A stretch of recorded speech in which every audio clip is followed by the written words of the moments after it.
Good evening and welcome to Wembley Stadium for the 36th staging of the World Individual Speedway Championship, sponsored by the Sunday Mirror.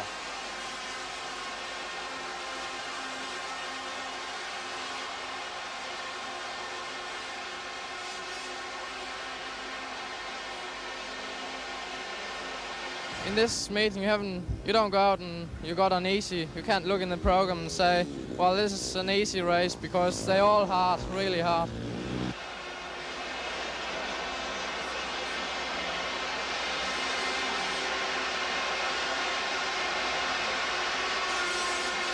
I'm a little bit behind everyone, against everyone in Wembley. So you fancy to score some points at Wembley?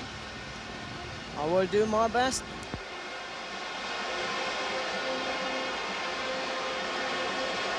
Doesn't have ambition this year to come up on that rostrum.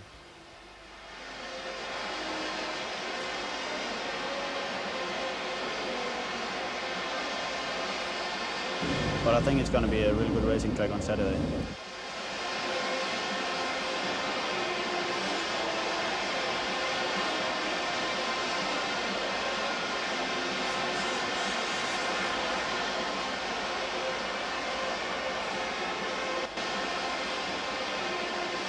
We have with us this evening John Davis of Poole and England.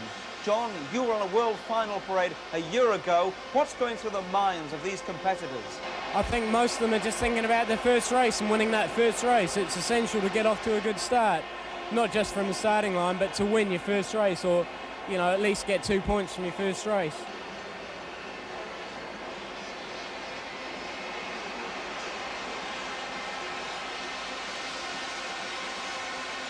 Well, here at Wembley, what do you think the pressures on the four Englishmen will be? Well, obviously I know all four of them very well, having ridden with them for quite a long time. I would think probably Dave's a little bit edgy by now. Not so much edgy, but he's a very deep thinker. He tends to keep himself to himself a bit. Michael's probably just going out there to prove everybody wrong.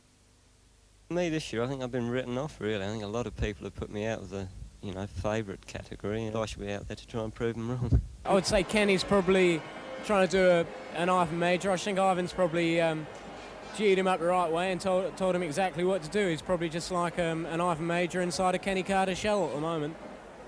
Well, I've been connected with him now for a couple of years, on and off, and well, he's a young racer and he's a bit of a tiger, and if he doesn't win it now, he's going to win it in the next 2 or 3 years anyway. As for Chris Morton... Sorry, Chris. Yeah, Chris, I don't know, he's usually pretty relaxed. He's normal. He's just normal. He'll just be himself. Yeah, the practice has gone fairly well. We've decided which bike we're going to use, and I'm feeling confident that everything's how I want it. Yeah. Well, let's put you on the spot, John. It's always prediction time whenever a World Final comes around. In the Speedway Mail, you've plumped for Ollie Olsen. Do you stick by that, and if so, why? Yes, I stick with Ollie. I think he's got so much experience at this level. Well, I don't know really the advantage. I think the atmosphere and all that gets to a lot of people, but I think that's something you either got or you haven't got. So. Obviously, Michael's going to be there or thereabouts. He's either going to have a really hot night or a really cold night. you can never discount Dave unless he has mechanical gremlins. And then what can you say about Bruce? He's been riding so well just lately, and he really deserves it. But will he turn the goods up on the night? How do you fancy your chances compared with everybody else's? Well, I've got just as good a chances as anybody right now. I feel confident. I've had a good year, my best year in my lifetime this year. It's been my best. I'm confident. I know my machinery's fantastic. My mechanics are all 100%. They know the bike's going to be all right. I have no gripes. I just hope I can put it together. You never can tell. Let's just recap that lineup. At number 1, Edward Jansash of Poland. His British League club is Wimbledon. Number 2, Tommy Knudsen of Denmark. His British League club is Coventry. Number 3, Ollie Olsen of Denmark. His British League club also Coventry. Number 4, Larry Ross of New Zealand. His British League club Bellevue. Number 5, Kenny Carter of Great Britain. His British League club Halifax. And number 6, Zenon Plek of Poland. His British League club Hackney. Igor Müller of West Germany does not compete in the British League. Chris Morton of Great Britain, his club Bellevue. Michael Lee of Great Britain, his club Kings Lynn. Eric Gunderson of Denmark, his club Cradley. Bruce Penhall of the USA, his club Cradley also. Jan Andersson of Sweden, his club is Reading. Alice Drummel of Czechoslovakia does not compete in the British League. Yuri Stankel of Czechoslovakia does not compete in the British League. Hans Nielsen of Denmark rides for Birmingham. And Dave Jessup of Great Britain rides for Kings Lynn. Your 16 competitors for the 1981 Sunday Mirror World Championship.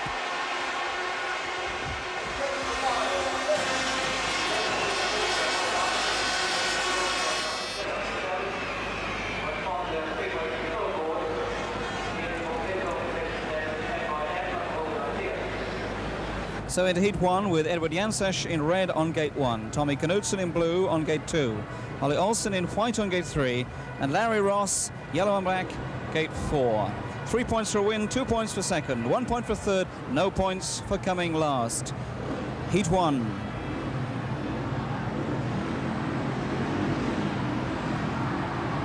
Paul Johnson getting the riders to settle down, ready.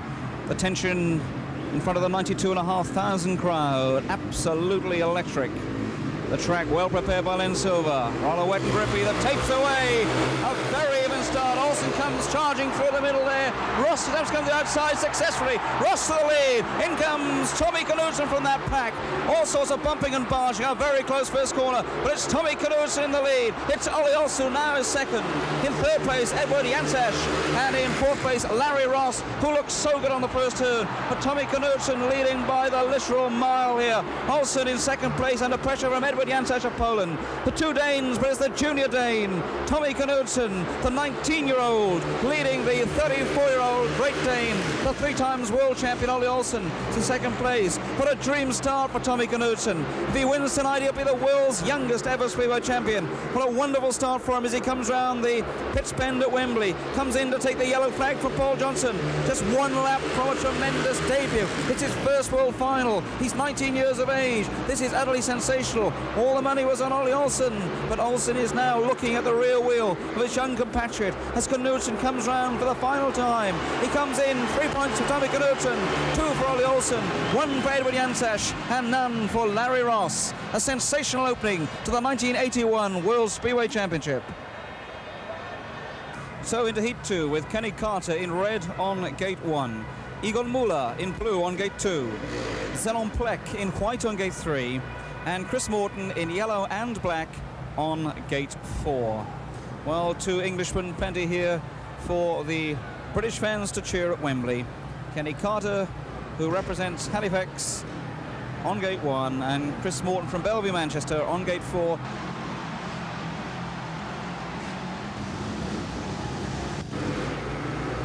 Tapes away, another even start. Good gate, rider in white, and the rider in white. Zenon Plek comes round there, Plek in the lead. Hotly pursued by the rider in red, Kenny Carter. And Carter takes an inside lunge. The whole stadium screams. Morton looks for the inside lunge as well. Carter came through, can Morton. Morton gets that extra bit of grip, that extra bit of power. He comes through to second place. Zenon Plek is down, Plek into the fence. And so there are 3 riders left in. It's Kenny Carter who burst through. there. On Plek in the lead. It's Chris Morton in second place. And Egon Muller, used to long tracking, may find the Wembley bends very tight. He's in third position. A fortuitous third place for him, with Zenon Plek having tumbled and out of this race having led. But here he is, Kenny Carter, the noise in the stadium, the Halifax fans down by the starting gate going berserk. But Chris Morton also now, Mighty Mort, the man who finds an extra piece of grip and power. He's in hot contention. He's chasing him down the back straight. Can Carter hold on? Carter heads to the pitch bend. Morton knows it's his last chance. Morton looks for an inside run, but Carter looks confident. Carter wins, 3 points. 2 points Chris Morton, 1 point Egon Muller, and the England flag flies high.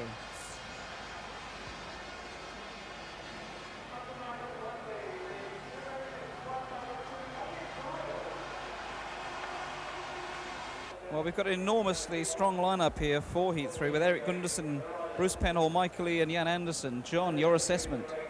I think this could be the make or break race for either of these 4 riders. I mean, if you look at it, Eric Gundersen, he's a very good starter, and I think he's probably the best of the outsiders here tonight. And he's had a terrific season. Bruce, well, like I said before, what can you say about the man? He's going so well at the moment, he's on the crest of a wave. Michael, he's really got a point to prove. He really wants to prove everybody wrong. And of course, Jan, he's the quiet man of Speedway. You know, he's, I don't know, I've ridden with him 2 seasons at Reading, and he's a hard man to beat. And if he gets his nose in front, I can't really see any of them passing him. I might be wrong.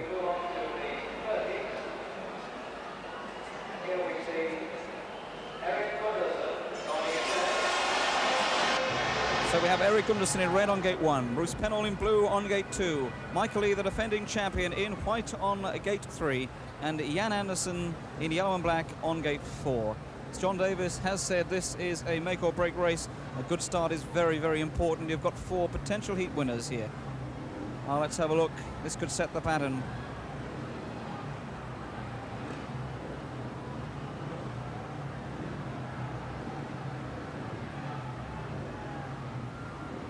Bruce Penhall will be anxious that Eric Gundersen does not perform upon him what Tommy Knudsen performed upon Ollie Olsen in the first heat, with Knudsen very much the junior in the team, beating the maestro here.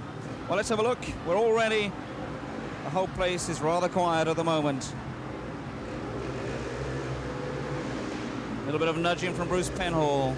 Tapes away in a very ill start. Bruce Penhall looks just to emerge in front. Michael Lee on the outside. In the lead is Bruce Penhall. Michael Lee on the outside. Michael Lee has gone from second to fourth. The 2 have come in on him. The rider in red, Eric Gundersen, has forced his way through. Rider in yellow, Jan Anderson, has forced Michael Lee out. But Michael Lee there looked good at the start, but he's at the back, and at the front is Bruce Penhall. Penhall leads, the man who knows his style so very, very well. Eric Gundersen is going well, riding a very, very good line. Third place is Jan Anderson. Fourth place is the world champion, the 1980 world champion, Michael Lee. But it's Bruce Penhall, the man on form, hotly pursued by Eric Gundersen. Bruce Penhall, the number 1 at Cradley. Eric Gundersen, the number 2 in the national averages. Top of the British League is Bruce Penhall. Eric Gundersen is number 2 in the British League averages. And what a scrap they're having. Gundersen knows how Penhall rides. He could be the real danger. It's not over yet. The yellow flag's been taken. Could we be in for a sensation dynamic last lap? Penhall, the favourite, the man upon whom all the pressure bears. In the lead, Bruce Penhall, but he's holding steady. He's in the lead. Gundersen now looking not to make an impression. Penhall comes around the pitch turn, and he comes. It's a Cradley 1 and 2. Bruce Penhall 3 points. Eric Gundersen 2 points. Jan Anderson 1 point, and Michael Lee no points from heat 3.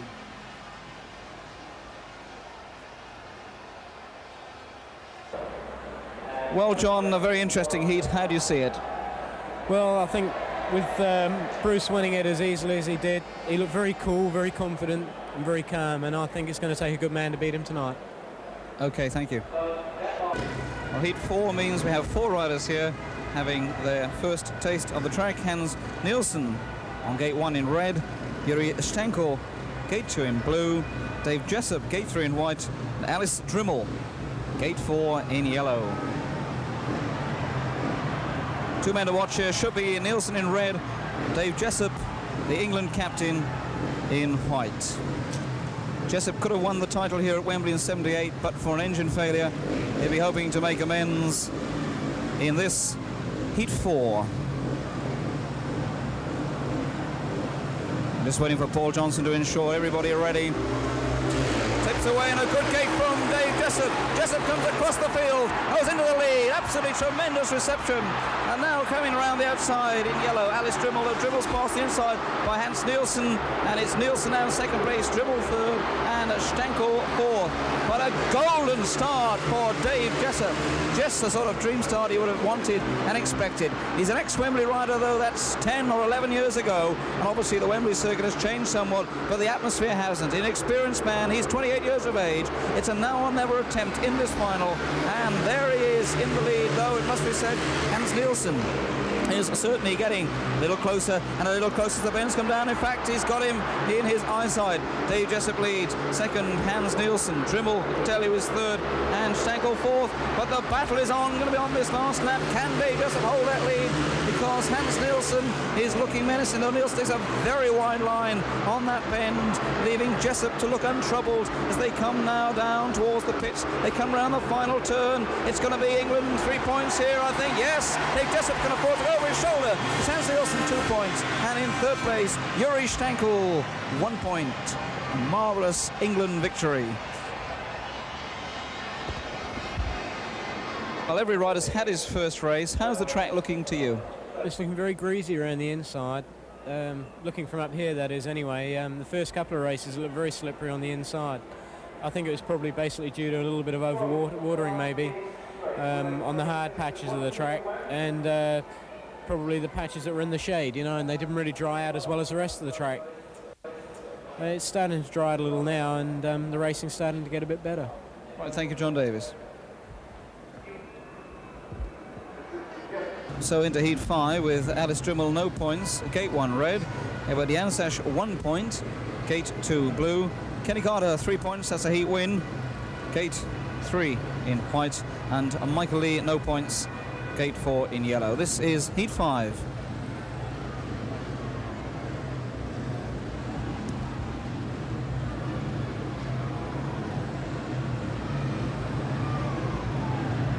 I'll go to Czechoslovakian, a Pole and 2 Englishmen. Kenny Carter with 1 heat win under his belt. Can he add another? Tapes away, a very even start, a good start from the outside by Michael Lee. Lee comes from 4 to 1. Carter, meanwhile, is pushed out, and Carter's going to have to come bombing through. It's Lee in the lead. In second place in blue is Edward Jansash. Kenny Carter's third in white, and fourth in red is Alice Drimmel, and Carter looks to the outside, swoop on Jansash, and comes through. Now Carter sets off, obviously, to Michael Lee. Michael Lee certainly has not given up the ghost. He was fourth last, no points in his first ride, and he's in the lead. He's going strong as the 2 Englishmen. But again, what resilience, what spirit from the 1980 world champion, but what resilience too from Kenny Carter. Carter grabs the handful, he comes closer, tantalizingly closer. He's come from third, he's trying the impossible. It's not working so far. A steady inside line by Michael Lee. Michael Lee comes charging down the pitch bend. Again, Carter looks to the outside run. The yellow flag about to be taken. Still it's Michael Lee in the lead. A marvellous escape for Michael Lee. An inside line being taken by Kenny Carter. He's getting nearer and into that back wheel. Now it's very close on the back straight. A marvellous race here. It's Lee versus Carter. It's Carter's last lunge. Lee holds the inside. Carter tries the outside. They go for the line. It's going to be Michael Lee. Second, Kenny Carter. Third, Edward Jansash. What a tremendous race for Heat 5. So into Heat 6 with Yuri Stankel 1 point, gate 1 red. Erik Gunnarsson 2 points, gate 2 blue. Tommy Knudsen 3 points, gate 3 white. And Zenon Plek no points, gate 4 yellow. And the 3 points for Tommy Knudsen implying that he is a previous heat winner. Of course, the race has been 5, 6, 7, 8. They are the second outings for all respective riders. 20 heats with 5 rides and all riders meeting each other once. Point system again, 3 for a win, 2 for second, 1 for third, and none for fourth. It's interesting to note the riders in blue and white here, the 2 young Danes, Erik Gunnarsson and Tommy Knudsen. It could be Gunnarsson in blue's chance to come back into contention, or Knudsen's chance to stamp a little more points authority. Let's see what happens in Heat 6. Tapes away, good start by both the 2 young Danes. They go in together. A ruthless turn there by Gunnarsson. It doesn't quite work because bursting through there was Erik Gunnarsson. Gunnarsson in the lead. Second is Tommy Knudsen. Yuri Stankel is in third place, and bringing up the rear is Zenon Plek. And a handsome lead at this stage for young Erik Gunnarsson of the Crater Heath, Heavens and Denmark. Tommy Knudsen, who won Heat 1, is in second place. That's going to be an interesting situation if it stays as it is, because it will give them 5 points each and keep them in contention after 2 races. A handsome lead, must be about 30 metres for Erik Gundersen, his compatriot. Tommy Knudsen takes the second place, and then we have to go back a bit to the Czechoslovakian Yuri Stankel, and bringing up the rear is the Pole Zenon Plek, who rides for Hackney. But Erik Gundersen, following the example of his captain Bruce Penhall, who defeated him in an earlier outing, looking very stylish. Their machines are prepared by the same mechanic, Eddie Bull, and along comes on his super-powered Westlake Erik Gundersen 3 points, Tommy Knudsen 2 points, and Yuri Stankel 1. That was Heat 6. Well, John, you said as Erik Gundersen crossed the line, a new track record, you were right, 66.8, which beats Dave Jessup 67 seconds. How could you tell? He just looked as if he was flowing. He was just bubbling while he was riding. He was just doing everything right. He didn't put a foot wrong. The track is superb, you know, and it's lovely. But really, with the start you've made, you must feel that your chances of winning it are really alive at this stage. Yeah, but I'm just trying not to get that in my mind, you know. Just go out there and do my best, and then hope of a good result at the end. You know? And so far, as we said, all the riders have had 2 starts, and you're the fastest man around here, claiming the track record in your second ride. Yeah, but still, you know, I don't want to be too optimistic about it, you know. We just have to wait and see how it goes on. Important race for 3 riders here, particularly Hans Nielsen and Ollie Olsen. Yes, they've obviously got 2 points after 1 race, and Bruce has 3, but all 3 of these riders are all it's possible for any of them to win this race and to win the meeting. It's now's an important time to win races, because otherwise, if you leave it later, then you have to rely on other people having bad luck and not just you winning races. Okay, let's look at the lineup. It's Bruce Penhall with 3 points, Gate 1 red, Hans Nielsen with 2 points, Gate 2 blue, Igor Muller with 1 point, Gate 3 white, and Ollie Olsen with 2 points, Gate 4 yellow. And it's Heat 7. Now, Bruce Penhall here favoured, of course, I suppose, to some extent by the inside gate. But we shall see. Speedway is so unpredictable. That's all part of the drama and excitement that brings people here in their tens of thousands. Heat 7 takes away, and very even Stevens there, and it's Olsen from the outside. Penhall now forced himself through all the way from 3rd to 1st, and they're tied together. Olsen and Penhall as they come down. This is such a vital lead, John Davis was saying, and Olsen certainly got the jump. Penhall came back absolutely magnificently on that first turn, and it is a really exciting, tense tussle as they come down. First time, Penhall nearly loses it. Penhall reared there. Olsen, meanwhile, carries on. 3rd place, Igor Muller. 4th place at the moment, Hans Nielsen. And Nielsen will be looking for the inside jump, but don't worry there, because we can see a titanic battle, the duel, in fact, of the Titans. And Penhall's given it all he's got in an absolutely wonderful Wembley performance. He's looking for the outside line. He's doing everything. It's a real fight, a real world championship decider. He goes past, and Penhall comes inside Olsen. Olsen senses it. Olsen goes wide. Olsen nearly loses it. Olsen regains it. Olsen holds it. Penhall looks for the inside run. Olsen drops the gate on him. Penhall looks for the outside. Olsen hugs the inside. Olsen comes along. It's a right to the fight, to the line, and it's Penhall! 2nd Olsen, 3rd Muller, 4th Nielsen, and that must be one of the greatest world final races of all time.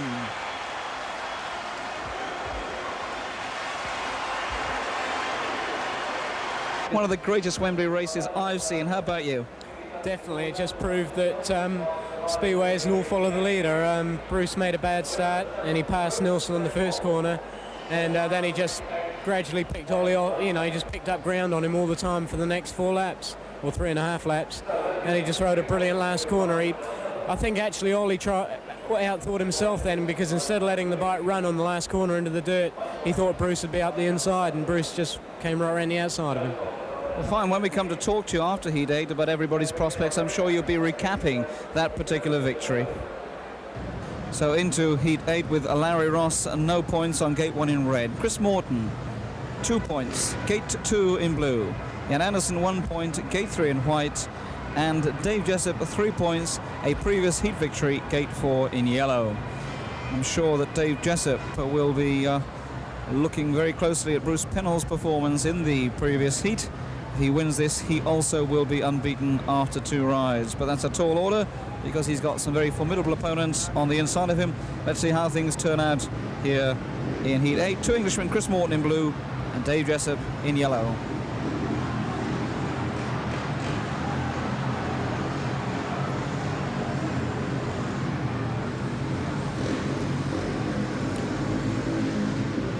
Just waiting for Sam Bass, the Australian referee, to release the tapes. Oh, and a tape break there. Now, we'll see what happens there, and we'll see what the decision is. I just mentioned Sam Bass, the referee, a lot now devolving on his head to make a decision about what happened there, and he's excluding Larry Ross. The red exclusion light has come on. Larry Ross will be excluded from Heat 8. Well, we have a rerun of Heat 8. It's the Polish rider Henryk Olszak who replaces Larry Ross, who offended in the original attempt. I remind you then, it's Henryk Olszak, gate 1 red, Chris Morton, gate 2 blue, Jan Anderson, gate 3 white, Dave Jessup, gate 4 yellow.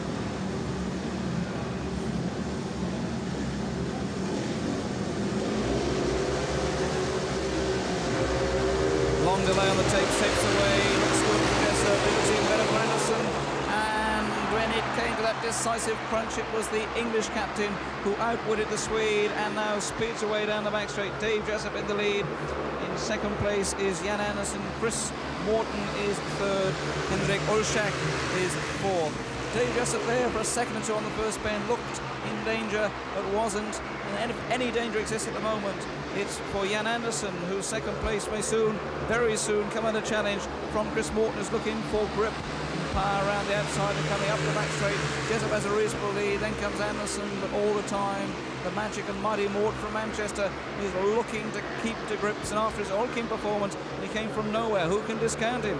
He's absolutely magical, quite rightly too, and one always has to keep an eye on him. Dave Jessup looks safe in the lead. Anderson second, very steady rider, very difficult to pass, but Chris Morton knows all about passing. Morton will hang on in there. Morton in third place still, and it's going to be a last lunge if anything. Dave Jessup, whoever comes in to win 3 points, it's going to be Anderson second, Morton third, and that's how they finish in Heat 8. Well, I said I'd bring John Davis in here to look at the situation after 8 heats. 2 rides apiece. Your estimate? Well, at the moment it's a 2-horse race, isn't it, between Dave and Bruce. Obviously, being English, I'd like to see Dave do it. They meet in the next race, but I don't honestly think Dave's got the legs to beat Bruce.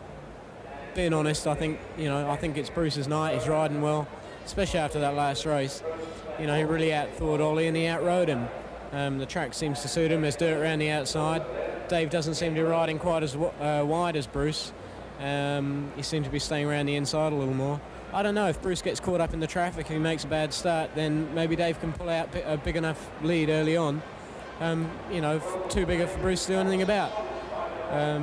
It just depends on the gate, really. Well, fine, thank you, John Davis. And so into a very significant Heat 9. Zenoplek, no points, red gate 1. Dave Jessup, 6 points, unbeaten, gate 2 blue. Edward Janssens, 2 points, gate 3 white. And Bruce Penhall, 6 points, unbeaten, gate 4 yellow. And really is a crunch. John Davis says it's been a 2-horse race on the points chart. The 2 horses are together. Dave Jessup on gate 2 in blue. Bruce Penhall on gate 4 in yellow. The atmosphere absolutely incredible here, as one can imagine, as we face Heat 9. Tapes away, and Penhall looks good there, so does Jessup. Jessup comes in, but Penhall, ruthless first corner, he comes across, and Penhall with the flashlights thundering around the circuit, comes off there, knowing what was required, knowing his task, looks spectacular. Jessup, never the greatest rider from the back, always good from the front, has everything to do if he wants to put his name on the 36th individual championship of the world. But of course there are many heats to go, but this is so significant. Bruce Penhall here, if it stays as it is, will be on his way to a 3rd consecutive heat victory. 9 points. Dave Jessup of England, 2nd place there. And Jessup comes inside, an outside run by Penhall. As I spoke, Jessup came so close to grabbing glory for England, but still it's the USA, the Stars and Stripes coming across the line there. Bruce Bruce knows what's required. Dave Jessup knows what's required. He's going to give it the gun, Dave Jessup. Come on, Dave, says everybody from England. But Bruce has his fans. It's the last significant turn. He locks up. Jessup nearly collides. Jessup in trouble. And that means Pennold crosses the line. It's then a second place for the Rhine and Reds on Plek. But Janssens was third. Dave Jessup, at a significant moment, has packed up. I bet his heart absolutely sank in his boots. Wembley last time, an engine failure. Wembley this time, another engine failure. Just coming in at least to claim 2 points. A rostrum place impossibly when his engine failed in some way. Tragedy for Dave Jessup of England.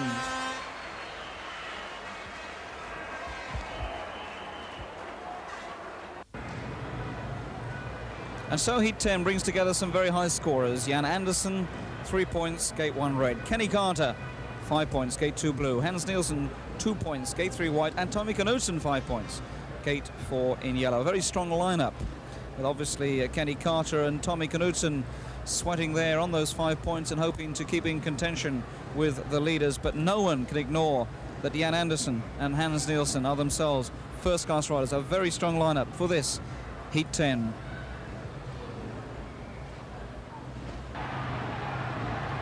Our riders seem to be settled now. Paul Johnson just ensuring everything in place.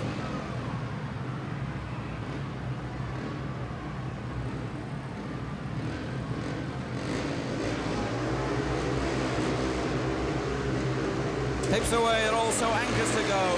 Very even, Stevens, they go to the first bend. And Carter exerts himself through there, comes through the traffic. Rider in yellow, Tommy Knudsen takes advantage of the disadvantage of Jan Andersen on that bend. Andersen comes back at Knudsen, and Hans Nielsen brings up the rear. In the lead, Kenny Carter of Halifax and England. Second, Tommy Knudsen of Coventry and Denmark. And Knudsen dives under Kenny Carter. Knudsen, not one of the favoured riders. A rank outsider, but what a wonderful start and consistency from him.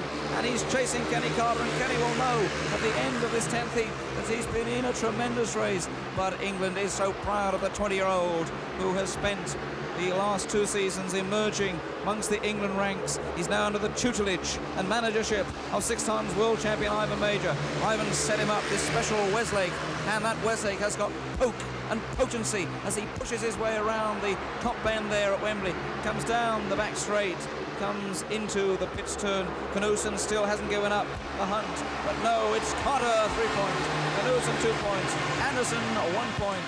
That's how it went in Heat 10. So into Heat 11 with Chris Morton 3 points, gate 1 red. Michael Lee 3 points, gate 2 blue. Ollie Olsen 4 points, gate 3 white. And Yuri Stanko 2 points, gate 4 yellow and black. Michael Lee has had a last and a first, and certainly burst back in his second outing. We'll see how he performs here.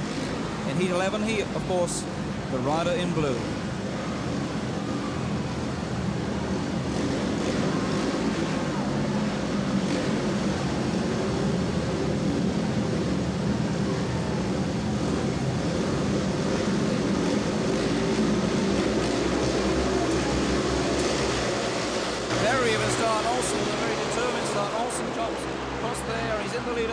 Michael Lee tucked in, and Michael looking for all sorts of throttling power. I think Olsen's just got the edge. In fact, he has. He emerges just in front, so it's Olsen in front. It's Michael Lee second, looking for an inside space, having a lot of poking power. And Chris Morton, who's no slouch on the inside there. And still Ollie Olsen, I said he's an old war horse. He's a dark horse as well. He looks okay.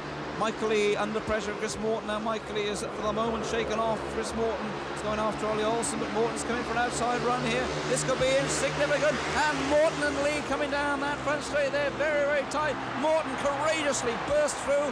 Lee comes back at him. Tremendous scrap for second place. Olsen remains in first place. And what a battle on that lap there. That second lap.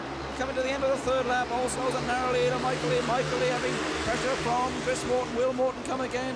Lee having to worry about Morton. Morton tries the outside run. Lee holds the inside. Olsen, meanwhile, pulls significantly further in front. It's the last bend. It's the pitch bend. And in comes Ollie Olsen, 3 points. Michael Lee, 2 points. Chris Morton, 1 point. And no points for Yuri Stanko.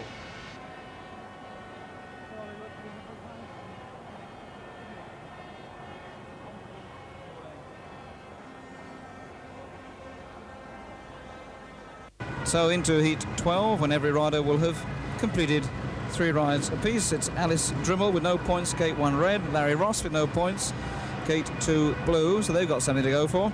Erik Gundersen, the new track record holder, 5 points, gate 3 white, and Egon Müller with 2 points, gate 4 yellow and black. And certainly an opportunity for Erik Gundersen, if he takes it, to add to what is a more than respectable total and just keep breathing down the neck of his teammate at Cradley, Bruce Penhall. Heat 12.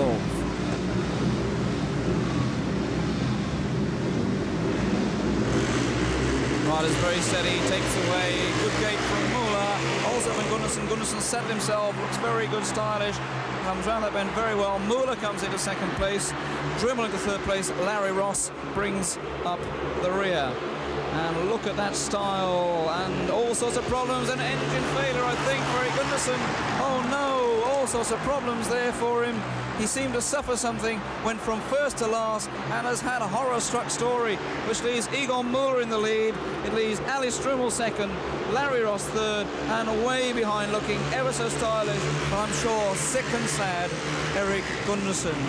Egon Müller, who's been world long track champion from West Germany, leads, but really and truly it must be said, the battle of the no-hopers, all the no-hopers at the front, and poor old Erik Gundersen, who looked absolutely tremendous and first arrived. Something went horrendously wrong there, he ran into trouble, and that will put him into the interval looking a very sad man indeed, but he could yet catch him up.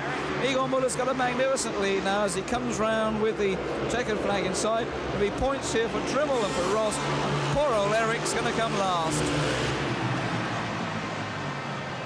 Well, lots of disappointment for Erik Gundersen there, John, and I suppose Dave Jessup can't feel too happy either previously. No, it's been, well, it's just like history repeating itself for Dave. You know, it seems to happen too often, too regularly to him. I think he was in a challenging position as well with Bruce. But, you know, that's history now. You can't really say. He's just got to try and pull himself together and maybe, you know, not feel too disappointed, dejected or whatever, and just fight for a place on the rostrum. Also, Erik Gundersen, I mean, you know, he was in front when it happened. He must feel even worse probably than Dave does. I think Erik's probably got the character, though. He's very easygoing. Maybe that'll pull him through, I don't know. You know, I think he could, well, if Bruce had dropped a point, I don't think Erik would have dropped another point. You know, I said to you earlier, I could see him getting in a run-off, you know, for the first couple of places, but as it is at the moment, I don't know. Well, Bruce Penhall going like a steam train at present. Yeah, what can you do? No, I don't think there's anybody here capable of stopping the bloke. Maybe Kenny if he gets out of the start. I think it's got to be Bruce all the way now. I still have 2 really hard heats, and just got to cross my fingers and hope everything goes all right for the last 2. Looks like heat 20 is going to be quite a crunch one with Kenny Carter in that one. Yeah, it sure is. Kenny's got a pretty tough heat just before that, so if he can drop a couple points in there, I'll be feeling pretty good by then. How about Kenny Carter? How do you think he's looking in this, his first world final? I think he's doing extremely well. So into heat 13 with Egon Müller, 5 points, gate 1 red. Jan Andersen, 4 points, gate 2 blue. Yuri Stenkel, 2 points, gate 3 white. And Edward Jansash, 3 points, gate 4 yellow. So we have a West German, a Swede, a Czechoslovakian, and a Pole in heat 13, reflecting the international flavour of modern-day speedway racing. The heats 13, 14, 15 and 16 will be the 4th outing all the riders.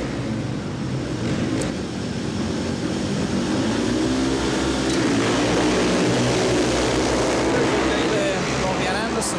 Andersen leads into the first turn. He's followed by Egon Müller, and a little battle going on for third and fourth places between Yuri Stenkel in white and Edward Jansash in yellow, and Jansash gets into that 3rd place.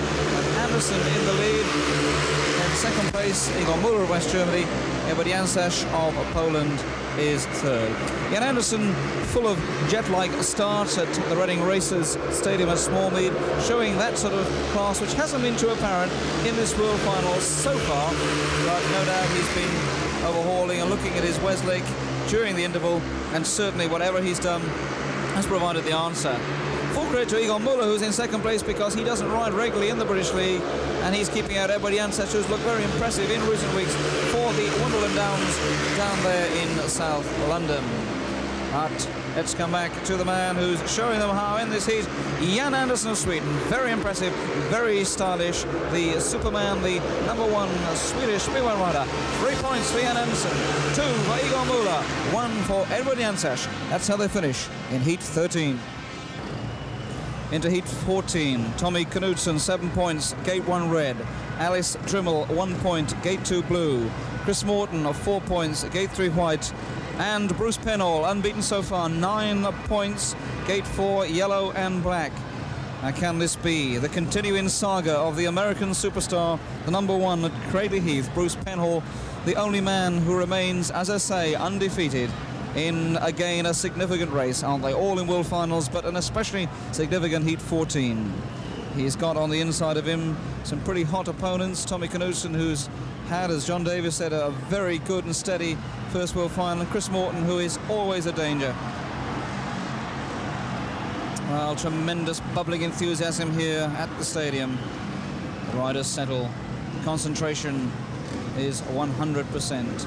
Paul Johnson indicates all is okay. Tapes rise, Penhall shoots from the tape, so does Knudsen. Knudsen comes across Penhall, goes super wide. Penhall takes advantage. Penhall comes out, Knudsen comes back at him, Knudsen comes under him, and there we have it. Hey, now Penhall has got a race to ensure that he stamps off through. He hasn't got the point so far, but it's Knudsen in the lead. It's Bruce Penhall second. It's Chris Morton third. It's Alice Drimmel fourth. Knudsen seemed to have missed it. Seemed to have missed it totally, but no, he hadn't. He swung back. He came under. It was dramatic. It's fever pitch here. Tommy Knudsen, so good, so consistent. He's in the lead. He's got just a good lead. Can Penhall come back? Penhall knows every point important. Boys like Kenny Carter will be watching. Penhall tries the big lunge, the outside run, but still Knudsen holds the inside. Come to the pitch turn. It's dramatic. They tussle. They lock up. They come out together. Still Knudsen in front. Knudsen looks over his shoulder. Dangerous tactics. Never do it in athletics, and not in Speedway either. Here comes Penhall. Still on the lunge. Still on the attack. Closer, closer, closer. But still Knudsen holds the inside. Penhall on the outside. Penhall and Knudsen full throttle together around the outside. It's Penhall. It's Penhall to the line. Or is it? Is it Knudsen? It's Penhall. Knudsen second, Morton third. Another magnificent race, and if he wins the title, by goodness me, he's won it in style.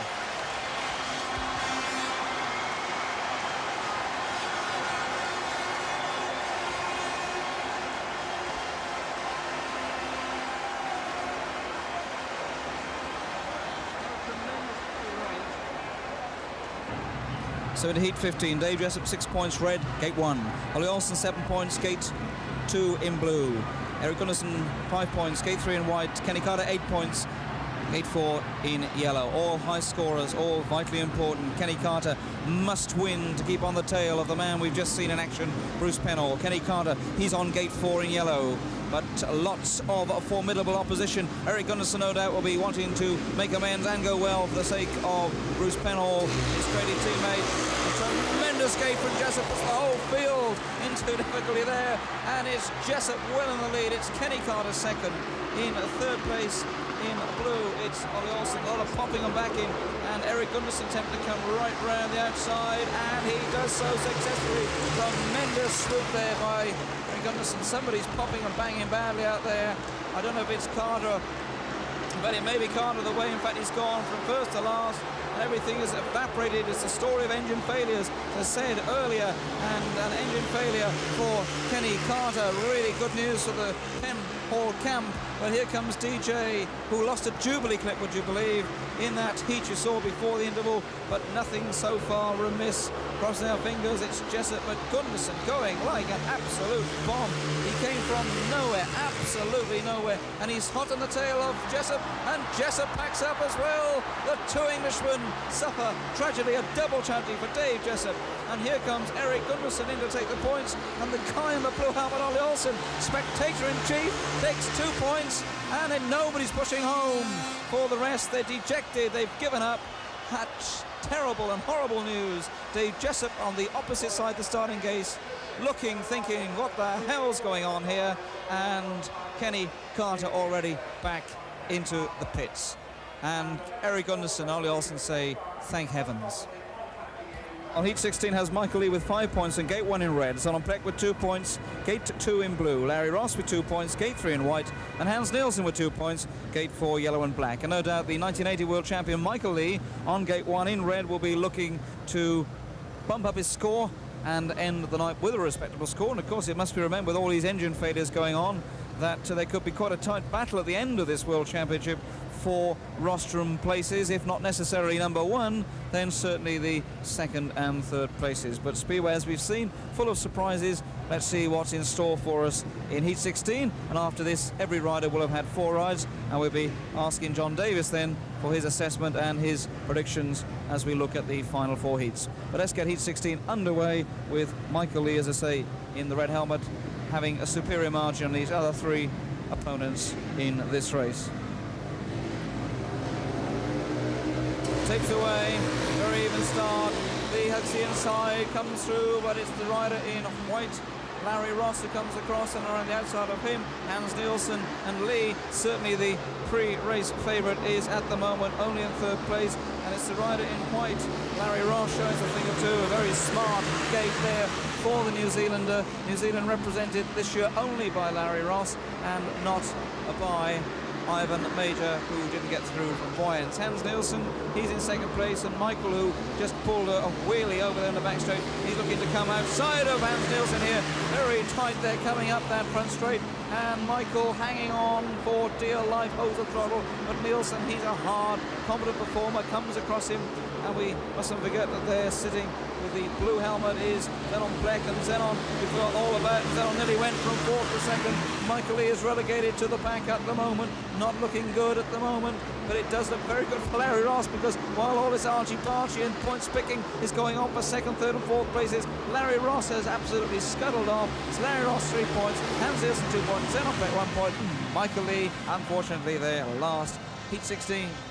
Well, John Davis, 16 heats gone, 4 races completed for every rider, and again the continuing saga of engine failures. Yeah, I don't know what's wrong. I think there's a little gremlin down in the pit somewhere, and it's hopping from bite to bite. No, I don't know. It's you can't really say what's going on from up here regarding the engine failures, because they all seem to be different. You know, I mean, they could all be something totally different. But I don't know. I mean, world final preparation. Surely you've got to make sure every nut and bolt is new or is at least correct, and someone just hasn't been doing maybe someone hasn't been doing their work properly. So into heat 17 with Edward Jansash, 4 points, red gate 1, Chris Morton 5 points, blue gate 2, Hans Nielsen 4 points, white gate 3, and Eric Gunderson still with a good score despite his problems earlier, 8 points, gate 4 yellow and black, and he'll be chasing along hard there with that tight permutation for rostrum placings in prospect. Well, he's on gate 4 here. It hasn't proved to be too much of a disadvantage this evening, and doesn't look too much of a disadvantage there, though. Hans Nielsen rides a very hard turn, and Gunderson looks for the outside. Nielsen comes across, Gunderson responds, Gunderson storms past Nielsen, Gunderson in the lead. Nielsen still comes back at him. The 2 young Danes, the crown pretenders in Danish Speedway. Edward Jansash is 3rd, and Chris Morton a surprising and possibly disappointing last. But Eric Gunderson and Hans Nielsen, they enjoyed a tremendous little battle there on the first bend, from which, as we can see at present, little Eric Gunderson of Crater Heath in Denmark has emerged victorious thus far. Hans Nielsen, who also is Midlands based in the British League at Birmingham, he's in 2nd place and now is beginning to lag. Edward Jansash from Poland, he brings up 3rd spot, and Chris Morton will be attempting to come under Edward Jansash and ensure that he does not finish bottom of the pile in this 17th heat. But again, an enormous lead, and it's not the first enormous lead that the new track record holder at the Empire State in Wembley has enjoyed. That's another fastie, and it's Eric Gunderson 3 points, Hans Nielsen 2 points, Edward Jansash 1 point, and Chris Morton now trails in last. Well, heat 18 has Michael Lee with 5 points on gate 1 in red, Tommy Knudsen with 9 points on gate 2 in blue, Egon Muller with 7 points on gate 3 in white, and the oh so unlucky Dave Jessup with 6 points on gate 4 in yellow and black. Last year's World 1 and 2 featured here, of course, Michael Lee, the 1980 winner, Dave Jessup, the 1980 runner-up, and I'm sure Craigie fans will be hoping that will be emulated by their respective pair. But let's see how things develop in this heat 18. Tommy Knudsen, a very fine world final, 9 points. He'll be wanting to add a win to ensure his candidacy for a rostrum place. Igor Muller, well, he's had a very respectable world final for somebody who doesn't ride in Britain on a type of track that really doesn't suit his style. Well, we wait for Michael Lee to settle down, encouraged by the cheers, or is it boos, of the audience here. 92,500 people now waiting for heat 18. Okay, we're ready for action. Takes away, very even start by all riders, and it's Knudsen who takes everybody wide there. Jessup really the sufferer of the bumping and barging. Knudsen emerges again in the lead, and it's Tommy Knudsen in the blue helmet in the lead, hotly pursued by Michael Lee, who comes across him, takes his line. Knudsen responds. That was spectacular. That was all action.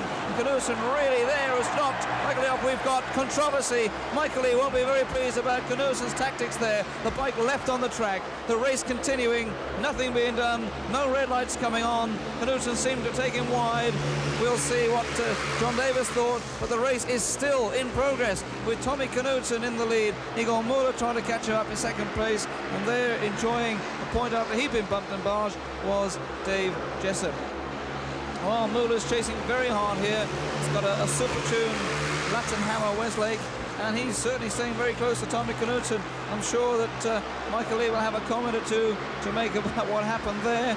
We shall see, but so far Mr. Bass has allowed the race to continue, and 3 points for a hard-riding Tommy Knudsen, 2 points for Igor Muller, 1 point for Dave Jessup. Well, without much more ado, let's bring John Davis in. John, how did you see that?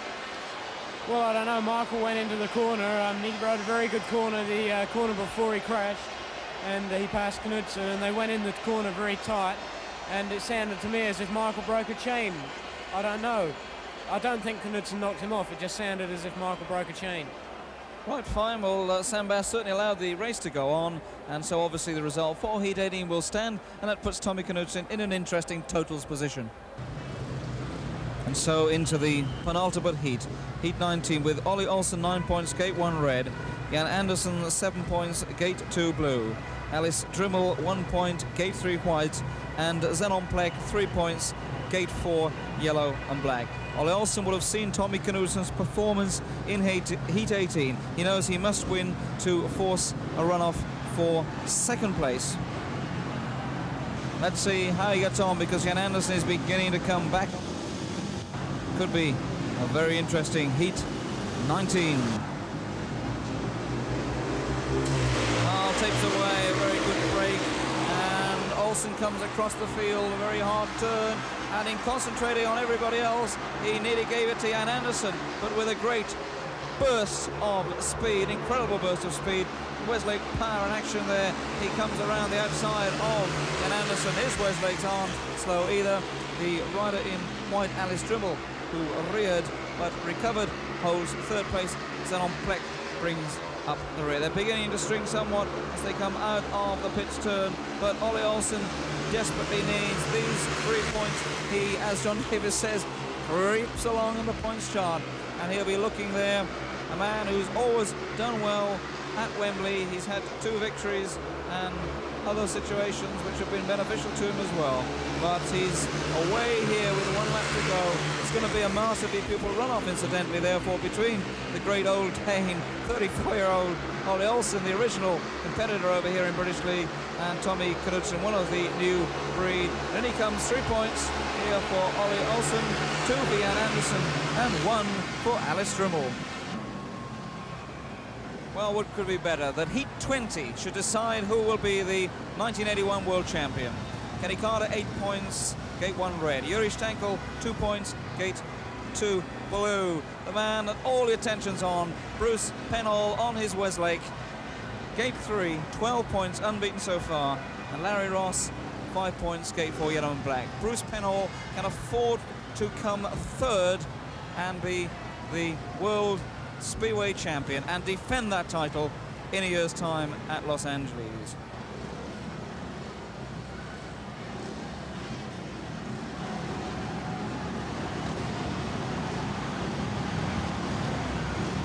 Kenny Carter, well, he is a member of the Bruce Penhall fan club, it's rumoured. Let's see, Bruce can afford not to do anything silly here and be the world number one. It's away, and it's Carter and Penhall. Carter into the first bend. Penhall sits there in second place. Third place in blue will be Yuri Stenkel. Carter leads. Penhall knows if he stays where he is, it'll be 14 points of world champion. Whether it be 15, 14 or 13, you're still the world champion. You're still the number one. And so whilst the eyes may normally be fixed on the man who leads, Kenny Carter red helmet, everybody knows, everybody's focus is centered around the man in white, Bruce Penhall, 24-year-old from Anaheim, California. We have not had an American world champion since 1937. And that man, the man who won it, Jack Milne, he's here to witness it. Tears no doubt in his eye. 1 lap to go. The yellow flag taken. Penhall looks over his shoulder. How near is Dremel? Penhall takes it easy. Carter leads. Penhall second. Dremel third. Carter goes down the back straight, but everybody knows the crescendo of noise, the excitement. Carter comes in to win, but there he is second. The 1981 world champion wheelies in. Bruce Lee Penhall.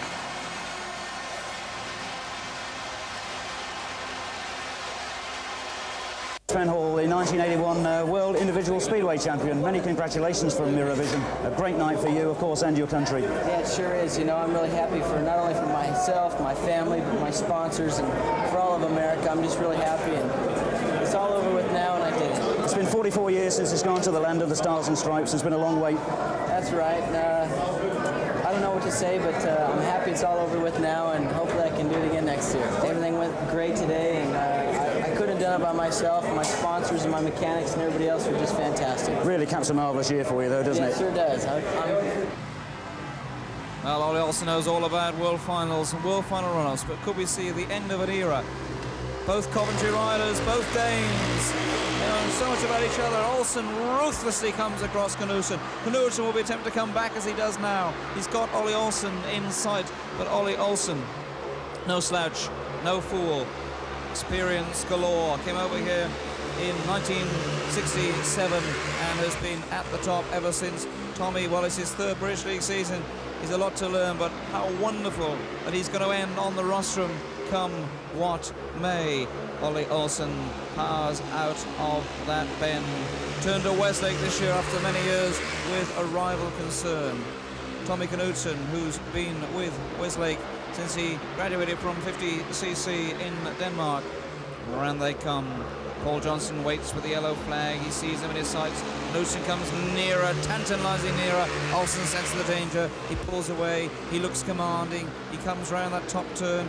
Flashlights popping down the back straight. In he comes. Ollie Olsen, respectability, revenge for Tommy's Heat 1 defeat.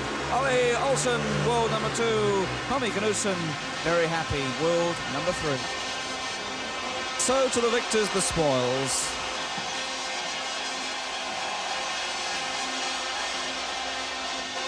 The American Bruce Penhall comes to meet his fans, flanked by Ollie Olsen and Tommy Knudsen, world number 3.